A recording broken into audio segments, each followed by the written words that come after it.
पृथ्वी का रक्षात्मक वायुमंडल अरबों वर्षों से जीवन की रक्षा करता आया है, जिससे यहाँ जटिल जीवन रूपों का विकास संभव हुआ।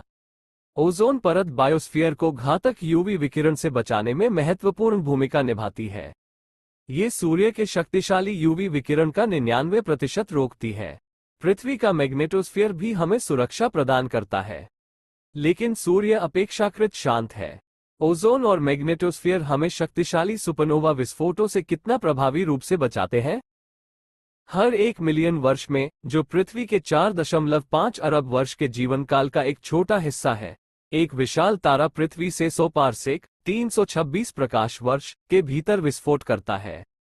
हम ये जानते हैं क्योंकि हमारा सौरमंडल एक विशाल बुलबुले के अंदर स्थित है जिसे लोकल बबल कहा जाता है। यह अंतरिक्ष का एक विशाल क्षेत्र है जहां हाइड्रोजन का घनत्व बुलबुले के बाहर की तुलना में बहुत कम है। पिछले 10 से 20 मिलियन वर्षों में कई सुपरनोवा विस्फोटों ने इस बुलबुले को निर्मित किया है। सुपरनोवा खतरनाक होते हैं, और किसी ग्रह के जितना करीब होता है, उसके प्रभाव उतने ही घातक होते हैं। वैज्ञानिकों ने पृथ्वी पर सुपरनोवा विस्फोटों के प्रभावों के बारे में अटकलें लगाई हैं, ये सोचते हुए कि क्या उन्होंने सामूहिक विलुप्ति या कम से कम आंशिक विलुप्ति को प्रेरित किया है। सुपरनोवा की गामा रे बर्स्ट और कॉस्मिक रे पृथ्वी के ओजोन को कम कर सकते हैं और आयनकारी यूवी विकिरण को पृथ्वी की सतह तक पहुंचा सकते हैं।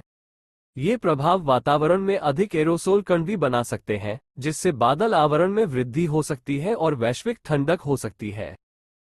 एक नया शोध लेख कम्युनिकेशंस अर्थ और एनवायरनमेंट में प्रकाशित हुआ है, जो सुपरनोवा विस्फोटों और उनके पृथ्वी पर प्रभाव का अध्ययन करता है। इसका शीर्षक है earth's atmosphere protects the biosphere from nearby supernovae. प्रमुख लेखक साइप्रस इंस्टीट्यूट, निकोसिया, साइप्रस के climate and atmosphere research centre के थियोडोरोस क्रिस्टोडियास हैं।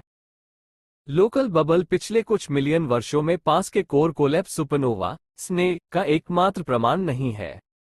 महासागर तलछट में भी 60 फे लोहे का एक रेडियोधर्मी समस्थानिक है, जिसका अर्ध जीवन 2.6 मिलियन वर्ष है। स्ने अपने विस्फोट के समय 60 फे को अंतरिक्ष में निकालते हैं, जिससे संकेत मिलता है कि लगभग 2 मिलियन वर्ष पहले पास में एक सुपरनोवा विस्फोट हुआ था। तलछट में भी 60 फे है, जो लगभग 8 मिलियन वर्ष पहले एक और स्ने विस्फोट का संकेत देता है।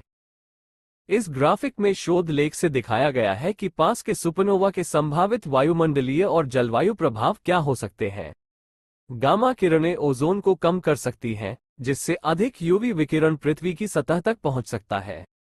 कुछ यूवी विकिरण आयनकारी होते हैं, जिसका मतलब है कि वे डीएनए को नुकसान पहुंचा सकते हैं।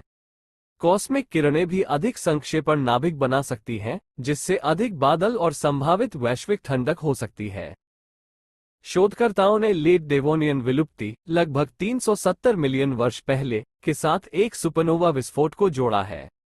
एक शोध पत्र में शोधकर्ताओं ने पौधे के बीजाणु पाए जो यूवी प्रकाश से जले हुए थे, ये संकेत देते हुए कि किसी शक्तिशाली चीज ने पृथ्वी की ओजोन परत को कम कर दिया था।